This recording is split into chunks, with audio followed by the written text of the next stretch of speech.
Living Corporate is brought to you by Textio. Today's top talent is everywhere, representing everyone, and our work environment should reflect the level of inclusion to meet that standard. Textio achieves this in building more equitable company cultures through the language we use in our job postings. That culture is formed one hire at a time, making the words we use to reach more diverse candidates all the more important. Our advanced language insights and employer brand content is what drives our mission of inclusion. Through our industry-leading application of artificial intelligence and machine learning, we're able to widen companies' reach in finding and building upon the very diverse talent that empowers a culture of belonging. Every door should be open to every qualified job seeker. Again, that's Textio.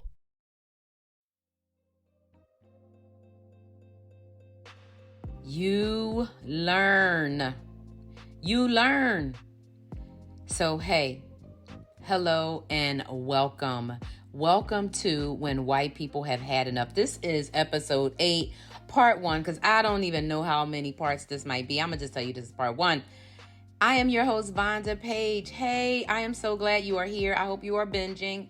I am about to rock out so many episodes because I figured out a way to streamline the way to get these recordings solid and without worrying about the little things that happen, verbally. And so I have a new system worked out. And so hopefully I can get up to these first 20 episodes going. And, the team here at Living Corporate is kicking it with the whole audio support. And hopefully you can't hear the dog snoring too much in the background, because literally no matter where I go, which room, which setup I use, this dog is so close to me that you can literally hear her snoring in the background. And so hopefully that doesn't sound too crazy, but you know what I'm going to do? I'm going to do a whole series about the dog and talk about fun things. And maybe it'll make you feel so that if you hear her snoring in the background, or oh my God, the other day when I was on my live, she started scratching on the door because she wanted to go out. And so I had to jump off camera and keep the thing rolling.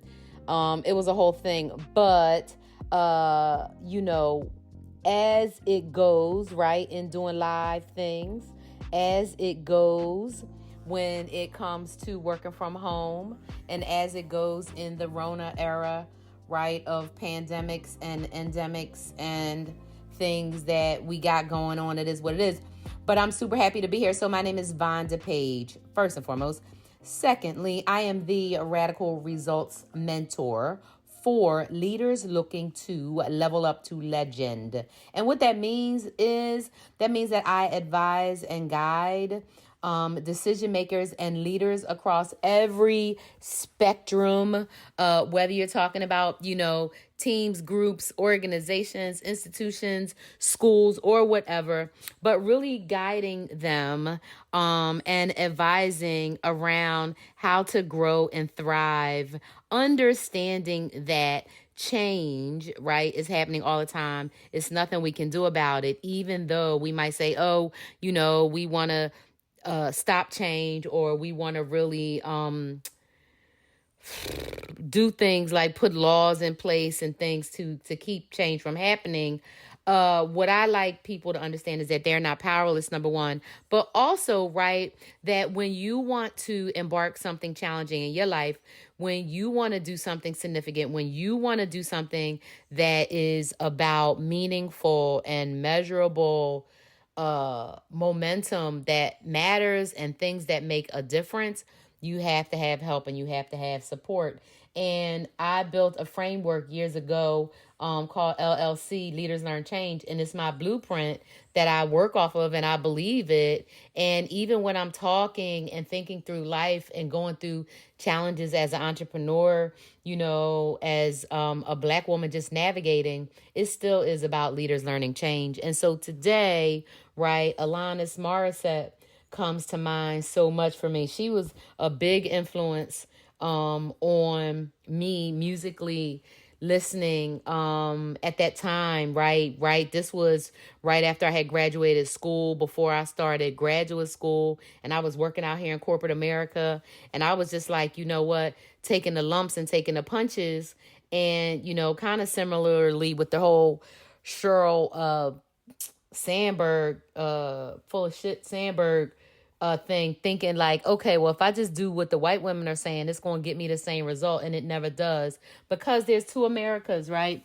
There is the America that is designed for white people to thrive if they're in the club. So if you grow up poor, you ain't going to be in the club unless you take a whole lot of beatings and lumps. But it's the club, and it's the same oligarchy that, stole this country from the Native American first peoples of all of Americas, stole it, right? Stole Mexico. Like, they literally stole everything. And the result of it, right, is the system that we have now that is literally on the backs of, 325 million people, because there's only like 700 billionaires and the rest of us are working for them. And so I'm not trying to solve capitalism, but what I am trying to do is I'm trying to solve the further trauma and the further harm and the further degradation of human rights in this country by speaking to white people, and by specifically saying when white people have had enough, right, they're going to do something. And so when I think about, a few people that like I really respect, that I think kind of stand up and kind of, have done things, whether it's musically or politically or in whatever way. I think about, this Jagged Little Pill album that Alanis had, in 1994. And it's funny, that's the same year that Wild Seed came out. And I played a song from that the other day. Wild Seed is by Deion Ferris, about Human or Food for Thought, or anyway, listen to those albums. And you will, get a little bit more insight into my perspective, right? How I think and how I feel.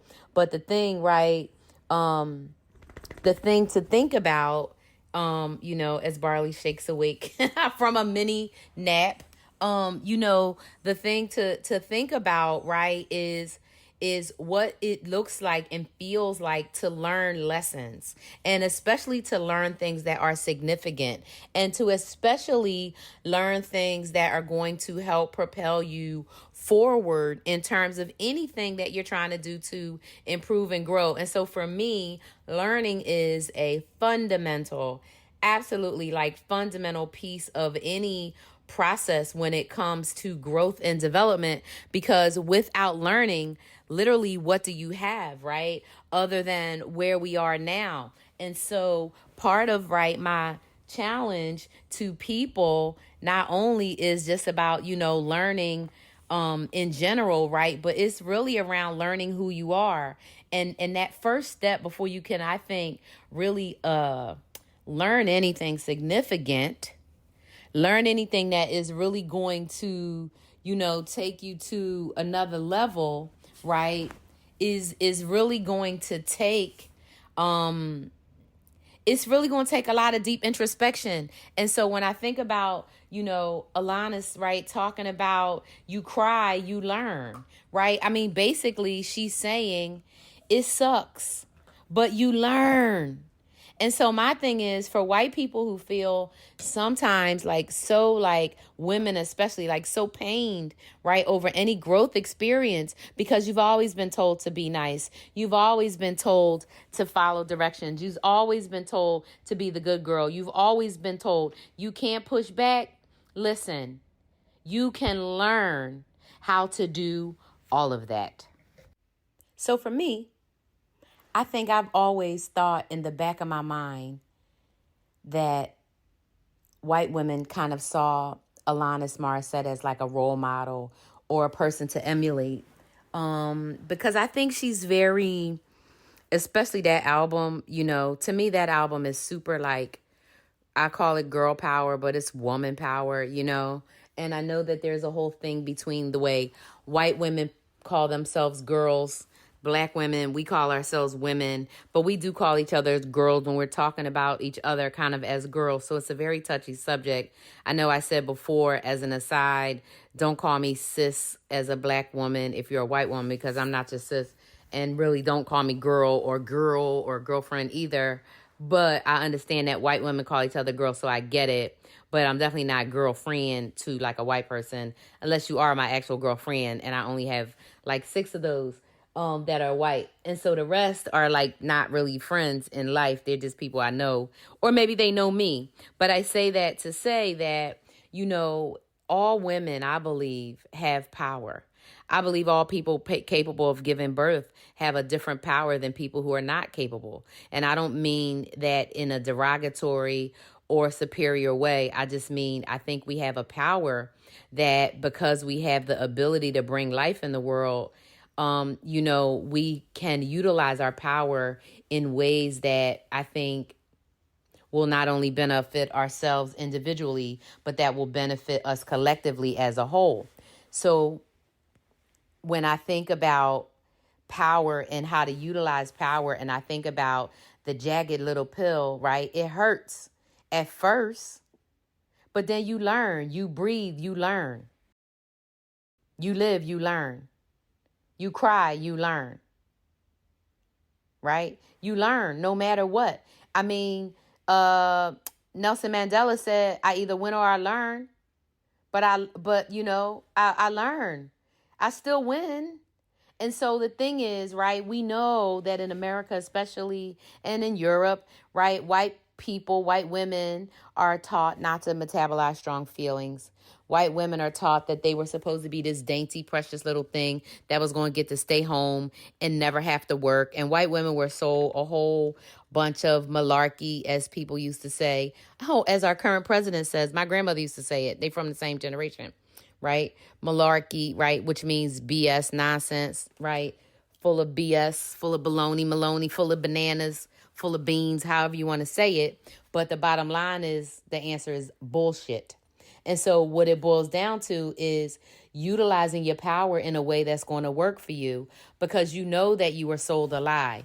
And I think now even white poor men and women are starting to realize that y'all were sold a lie. I hope that after you see your own children at ages 10 and 11 be forced into slavery by having to work at a freaking Starbucks, and you working 2 shifts every day at one at Walmart and one at Walgreens, or one at CVS and one at Target, or one at, the Apple store, and one at, Kroger markets. But that's where we headed, because the white power structure are using y'all, using your racism, but using y'all to uphold them. And they're literally not going to give you anything. If you are not already born into a white family that is rich, if you are not born into a family that is going to be able to make sure you can go to school with rich people and you could get educated around rich people, you're not going to be rich. You're not going to be one of the 700 billionaires. Why do you think there's still only that few? Okay, a whole bunch of people got rich over the pandemic. And again, if this is your first time listening to me, I'm not talking about Rihanna or Beyonce or Jay-Z or LeBron or Shaquille O'Neal. I'm not talking about their money, because they not doing that kind of thing. Even Mark Cuban, he got a whole many billions. And Mark Cuban ain't even doing that, doing horrible stuff. He trying to fix some things. And some of the things he trying to fix, they not going to let the man fix. And he got a whole lot of money. And at some point, he going to just be like, all right, I only could do but so much.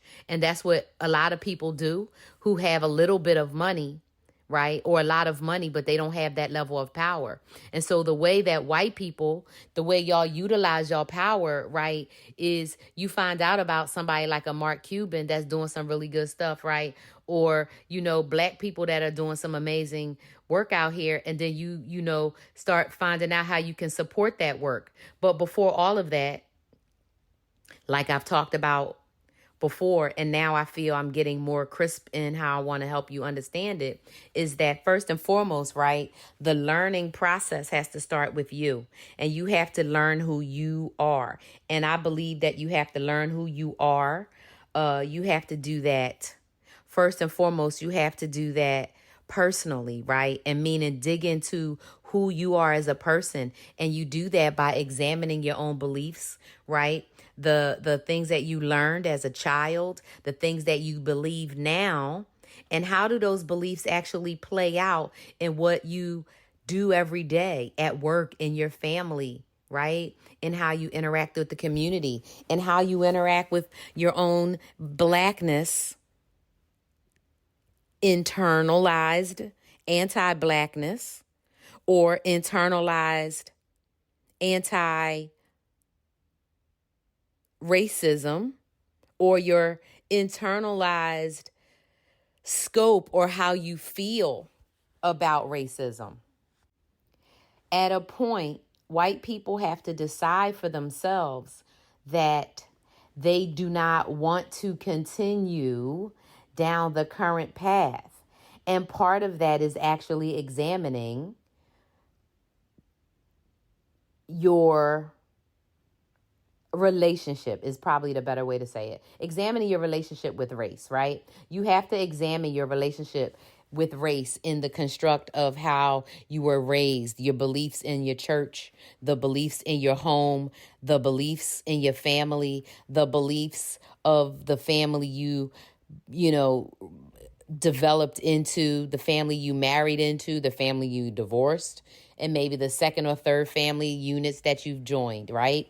The family units that you have decided you want to be in on purpose, right? We all have the opportunity to be a part of family that we choose, but then we also have a family that we weren't given a choice. Me personally, I was okay walking away with my family. And I explained to my daughter again recently that, because it's a bunch of immoral people that do things that I don't believe in.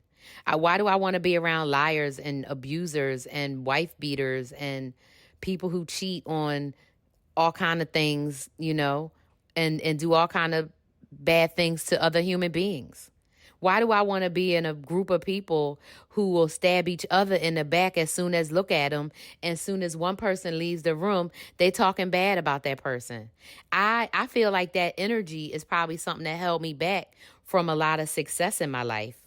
And so one of the things that I would say for white women who are struggling with your confidence, right, and struggling to understand that learning takes pain and learning is progress, and that you go through stuff, right? Think about all of those people, especially the gurus of health and fitness that talk about no pain, no gain, and all the people that talk about, oh, well, if you don't sacrifice this and that, you don't get anywhere. So how about you're not going to get past where you are with your own development, with your own growth, with your own anything, right?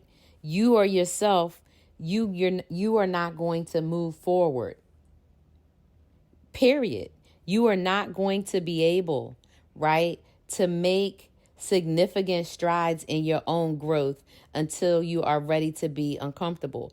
And I believe that that's going to start with examining your beliefs, those things that you learned as a kid that you're grappling with, why it doesn't make sense. I was listening to the dude, I want to say his name is Russell. I can't think of his exact name right now, but he goes by the moniker of the Jolly Old Ginger, right? Or the Jolly Ginger on TikTok. And he's one of these white dudes that is a reformed, like overt, like racist. And he's trying to teach white people about white supremacy and how not to be racist. And he talks about race being on a spectrum, blah, blah, blah. But he grew up in North Carolina, where he grew up in a house where the N-word was standard. Okay. And so he had to unlearn all of that. Right. And he had to grapple with that, and he had to deal with it. And so he didn't talk about how it was painful or it hurt his feelings. He didn't get into that in the one little talk I was watching, but I'm sure that he went through some development and some process, just like Tim Wise, right? And just like Jane Elliott, right? So whether we talking about Jane Elliott or Tim Wise or the Jolly Ginger, right? We're not talking about a whole bunch of white people that I can really name off the top of my head and saying they trying to do some work.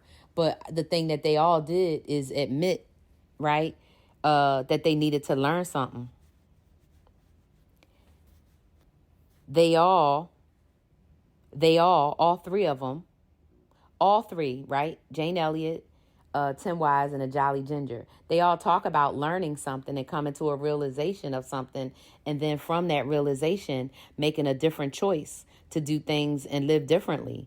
And I believe we all have the opportunity to do that. And the only thing that holds us back is what we choose or choose not to do.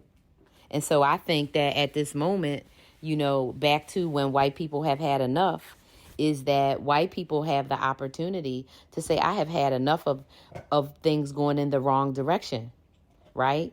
Barley's had enough, so she chewing on her thing. These are fake barks. But, when I think about fake tree barks, but sustainable kind of fake tree barks, I don't know. They're supposed to be healthy but anyway, if I think about, right, how the learning of your background plays into how you grow, and I think about the discomfort of that, at some point you have to metabolize that.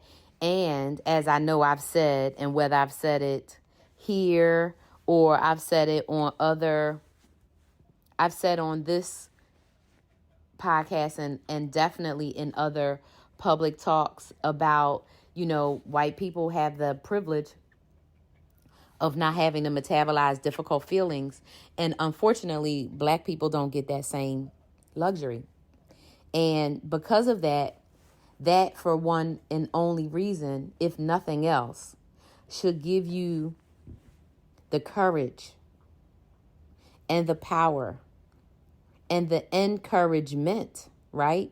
And the inspiration to just swallow that jagged pill, because it's going to be okay. You live, you learn. You cry, you learn, right?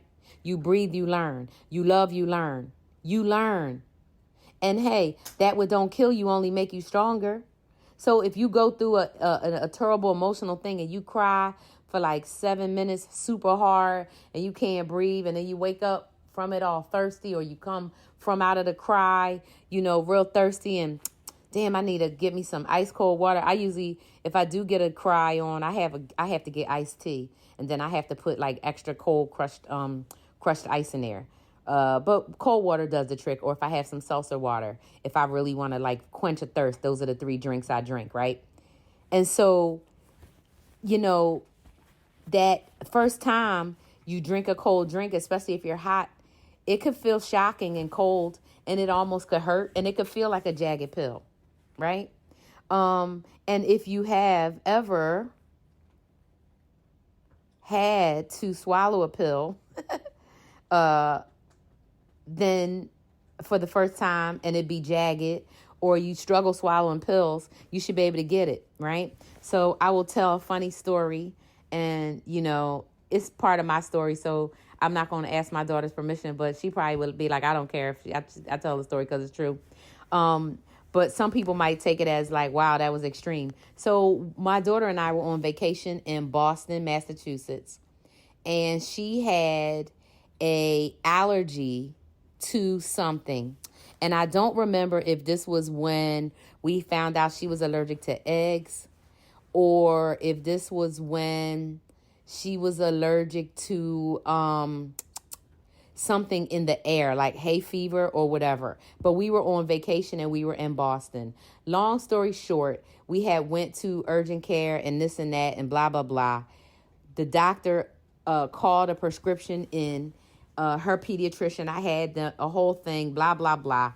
Long story short, she had a prescription. It only came in pills. They didn't have it in liquid. She, I think, was 6 or 7 years old.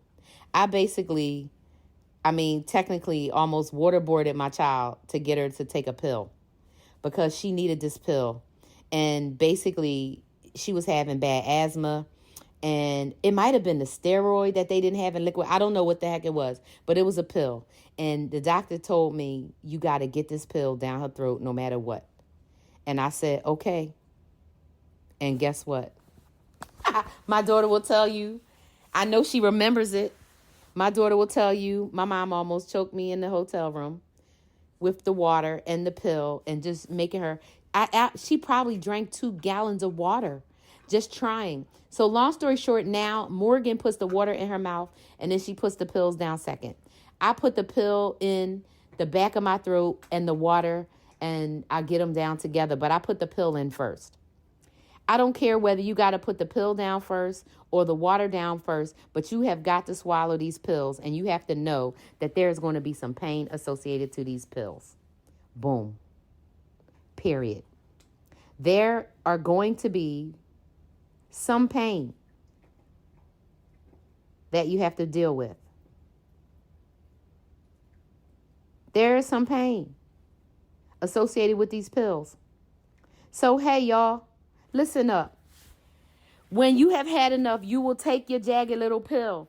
I was like, Morgan, you have to take this pill, girl. And I had enough. Morgan hadn't had enough because Morgan didn't think she was sick enough. But listen, her windpipe was closing up. Her asthma was bad. The inhaler wasn't working. The other thing wasn't working. The doctor said she need this pill. Look, I didn't care what it took. Period. It did not matter to me. Morgan was going to take this pill, no matter the pain that was caused. Okay?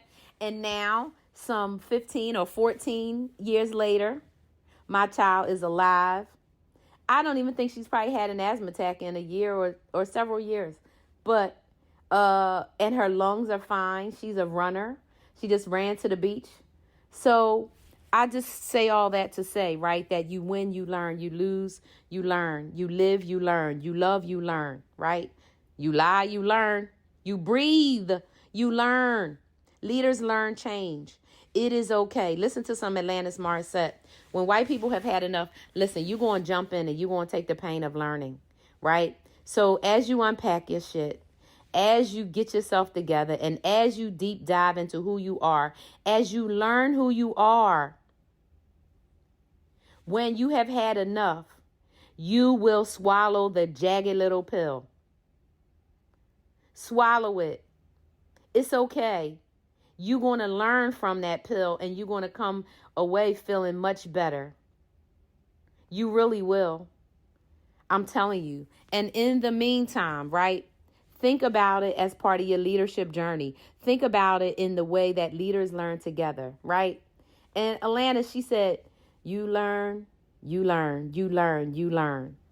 I'm telling you, learning is key. And don't ever be afraid to learn, even though learning is sometimes painful. Let's learn together, y'all. Level up. Level up. When white people have had enough, y'all going to level up. You're going to level up personally. Like I said, you're going to dig down deep, right? You're going to learn about who you are, your personality, how you got that way, those behaviors, your triggers. You're going to read The Body Keeps a Score. You're going to figure out, what is my body keeping score about? You're going to learn. You're going to learn, right? You're going to do it personally. You also going to do it privately. Remember, you don't want to be taking out your stuff on people. Please don't be going on black people's pages on internet sites, not on TikTok, not on Facebook, not on Instagram. Come on now. Do not go on black people's pages talking about your stuff and spilling out what you learned and this and that, because we don't want to hear it. We got our own trauma. So learn your stuff privately. Learn privately. And then thirdly, listen, I cannot emphasize enough how much professional help works. Whether you're talking about a mentor, whether you're talking about a program, whether you're talking about books, whether you're talking about therapy, whether you're talking about apps, whether you're talking about music. And listen, when it comes to therapy, y'all, it's so much therapy out here. Dance music, therapy, all sorts of art therapies, all sorts of breathing therapies. Listen, I went to this bomb-ass breathing and ice house therapy situation in Florida. Oh, my goodness. Let me tell you, when I go on a retreat, my next fancy retreat I do, maybe in Hawaii, yeah, I will go. I'm going to do a ice breathing whole situation. You definitely need a shaman and all that. I wouldn't just do it with any old random person. Definitely do it with a shaman and somebody that knows what they're doing, and check all the reviews and make sure they cool. But I mean, breathing, right? You learn. And what did I learn about myself? I used to be scared of cold and have this thing like I can't have ice touch my body and all this kind of stuff. Please, I sat in ice baths. I've been in, listen, you learn, okay? But do learn personally, learn privately, but learn professionally, right? And don't be closed-minded, right, about learning professionally, right, and who you can learn from. One of the things I am learning, that coaches and mentors have been more valuable now in my 50s than they have ever been. And all of my coaches, except for one, is younger than I am. And I love everything about that, right? I love that my coaches are all women, because let me tell you, don't a man have no advice for me now. I'm just saying, because I don't want to do any way that men are socialized into believing that that's how things should be. I don't want to, there's no man who has a level of success that I aspire to. There is no man that is doing something so great that I want to emulate it. So I am being mentored by women who are doing things in different areas that I'm aspiring to get to. And those are people that I'm specifically focusing and following on. And that's what I recommend for other people. You know, one of my mentors that I have to shout out is my business. I would call her business mentor strategist. She is my mentor that is guiding me to my 7-figure business and eventually multi-7-figure businesses, because she's done it. And that is one of the amazing things about mentorship and understanding how mentorship works is mentoring is about, you know, somebody that you can follow in their footsteps, and they can give you the lessons that they've learned that can support you in your journey going forward. So with all that, hey, when white people have had enough, you will learn. You will learn, you will learn. And you're going to learn about yourself. You're going to learn it about yourself personally. You're going to learn about yourself privately. You're going to do it professionally. And hey, for more tips about learning, hey, go to Leader to Legend exclusive.com. Go to vondapage.com and follow me here. And stay tuned. Leaders learn change, y'all, and we can learn change together, and we can level up together. But when white people have had enough, you will learn. Thank you so much for listening, and I'll see you next time. This episode of Living Corporate is brought to you by Blind. Blind is a trusted community of more than 5 million verified professionals, from startups to some of the largest companies in the world like Amazon, Deloitte, Ernst & Young, Goldman Sachs, Google, JP Morgan, Meta, and more. Blind's mission of transparency seeks to break down professional barriers and silos at work so that you can make productive change and advance your career. It's a safe space to ask questions and get the real-time insights and perspectives from people who know what you've been through. On Blind, you can connect and have honest discussions about everything from compensation, company culture, performance reviews, promotions, and more. You can also join your exclusive private company channel to chat with your coworkers about company policies and what's really going on at work. And because it's anonymous, you can be honest and trust what you read on Blind. Download and install Blind from the App Store or visit teamblind.com to get access to the latest salary, company reviews, and interview experiences thousands of companies worldwide.